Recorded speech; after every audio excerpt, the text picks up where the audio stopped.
आज हम पेय पदार्थ या जिसे बेवरेजेस भी कहते हैं उसके बारे में अध्ययन करेंगे।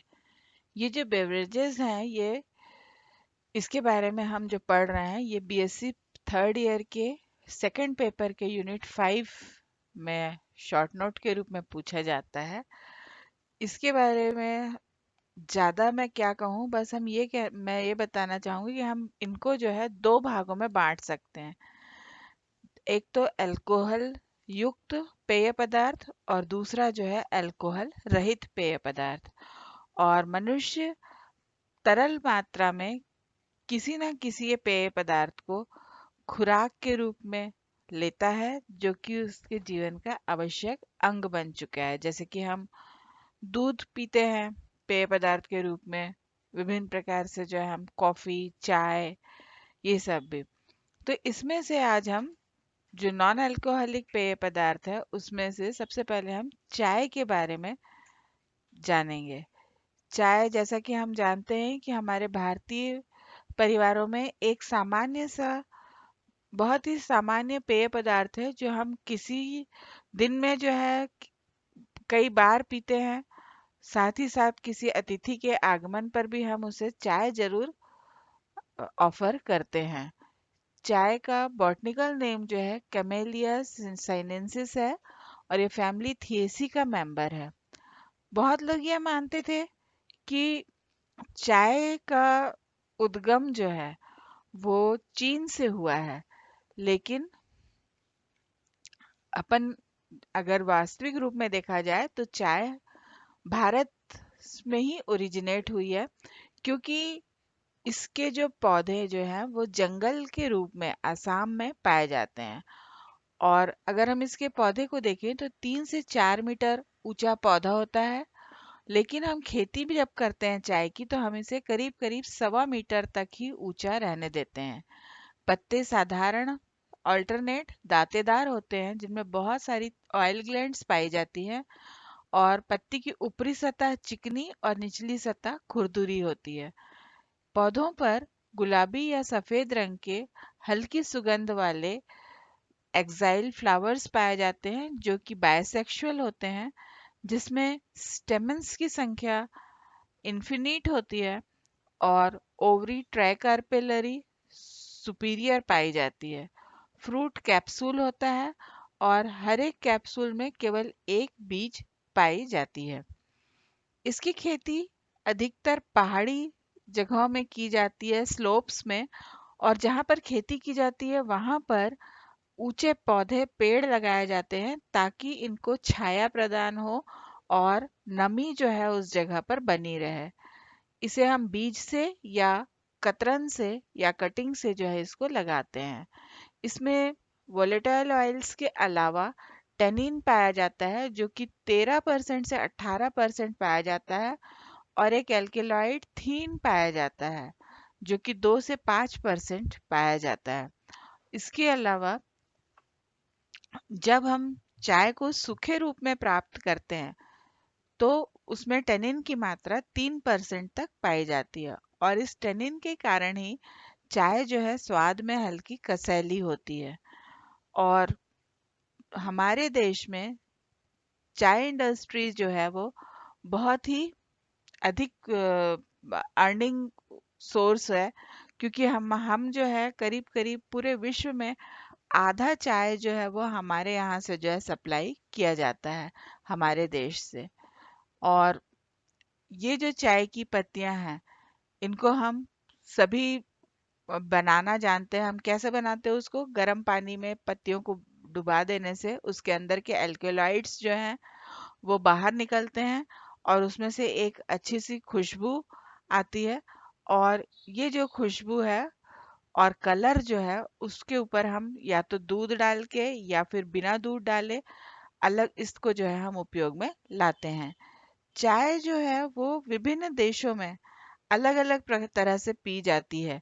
जैसे कि इंग्लैंड में इसे दूध डाल के पिया जाता है, जापान और चीन में हरी चाय पी जाती है, रूस में जो है नींबू डालकर पिया जाता है, और साथ ही साथ जो है हमारे देश में लाल चाय या बिना दूध की चाय और दूध की चाय जो है दोनों तरीके से जो है बनाई जाती है। हम अगर देखें तो अमेरिका में जो है बर्फ डाल के जो है बर्फ डाल के चाय गर्मियों में पी जाती है, जो कि लोगों के द्वारा बहुत ज़्यादा पसंद की जाती है। यहाँ पर हम अगर देखें कि चाय की जो इंडस्ट्री है, वो चाय जो है वो हमारे देश में जहाँ उगाई जाती है, जैसे दार्जिलिंग, आसाम, नीलगिरी हिल्स आदि में, तो यहाँ पर महिलाएं या बच्चे जो हैं वो पीठ पे टोकरी रख के पत्तियों को जो है तोड़ते हैं। ऊपर की टिप की 2 से 3 पत्तियां जो है वो तोड़ी जाती हैं और उनको जो है इकट्ठा किया जाता है। और फिर उसको जो है किस तरीके से जो है सुखाना, सबसे पहले जो है हम टी इंडस्ट्री में उसको सुखाते हैं। ये पत्ते फर्श पर या ट्रे पर रखकर धूप या हल्की आंच में 18 घंटे तक रखते हैं और उससे जो है ये पत्ते मुरझा जाते हैं और उनकी पानी की प्रतिशत जो है 40% करीब करीब उसमें बच जाता है। इसके बाद पत्तों को मशीन के द्वारा मोड़ा जाता है, जिससे कि उनका रस दबकर बाहर आ जाता है और ये जो निकला हुआ रस जो है वो उसमें जो है फर्मेंटेशन की क्रिया जो है वो शुरू हो जाती है। फर्मेंटेशन होने से फर्मेंटेशन होने से इस पे इसमें जो है एक अच्छी सी खुशबू आने लगती है और ये 70 से 80 डिग्री फ़ारेनहीट पर जो है इसको हम 2 से 6 घंटे तक फर्मेंटेशन की क्रिया करते हैं। उसके बाद पत्तों को ड्राइंग किया जाता है या गर्म हवा में सुखाया जाता है, जिससे उसमें नमी जो है वो 3% तक रह जाए। उसके बाद उनको उनकी मशीन के द्वारा कटिंग की जाती है, जिससे ये कणों में कट जाता है। उसके बाद इसे छाँटते हैं और छाँटने के बाद जो है हम इसको जो है विभिन्न प्रकार जगहों में जो है हम इसको बाँटते हैं, डब्बों में अलग-अलग श्रेणियों में जो है हम इसको डिवाइड कर देते हैं और फिर इसको जो है हम उपयोग में लाते हैं। यदि देखा जाए तो चाय में जो है सबसे अधिक मिलावट की जाती है, जिसमें सूखे हुए चाय के पत्ते, रेत, कंकड़, उड़द के पत्ते आदि या छिलके, इनको जो है मिलाया जाता है। यहाँ पर चाय की जो स्वाद और खुशबू है उसमें उपस्थित एल्केलॉइड थीन के कारण होती है और ये टेनिन के कारण ये हल्की सी कड़वी सी हमको प्रतीत होती है। और हम इस फसल से प्रतिवर्ष 100 करोड़ रुपयों से भी अधिक विदेशी मुद्रा कमाते हैं और इसमें जो है बहुत सारे हजारों लोगों को जो है इससे रोजगार मिलता है और ये हमारे लिए एक बहुत ही अच्छा आय का साधन है।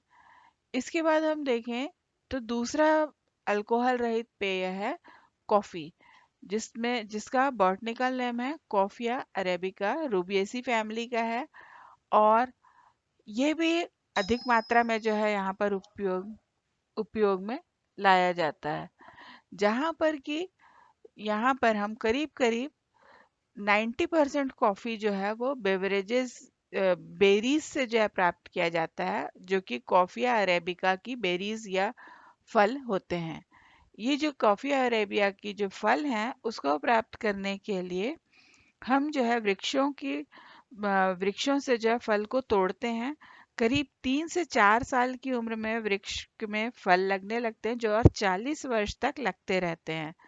और इन पके फलों को तोड़ने के बाद पानी की तेज धारा में मशीन के द्वारा इनको पिलपिला बनाकर हम बीज को अलग कर देते हैं और इन बीज को 24 घंटे तक फर्मेंट होने देते हैं। फिर धूप में सुखाने के लिए रख देते हैं और ये जो सूखे हुए बीज हैं उनको ब्लेंड करते हैं या मिश्रण उसका बनाते हैं पीस करके और फिर इनको जो है उपयोग में लाते हैं।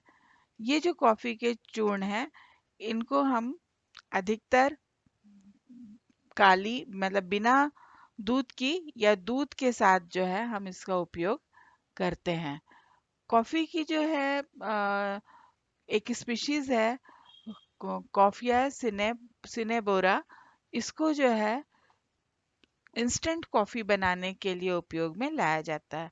हमारे देश में करीब-करीब 70 टन कॉफ़ी प्रति वर्ष उत्पन्न होती है, जिसमें से 80% केवल केरल से ही हमको प्राप्त होता है।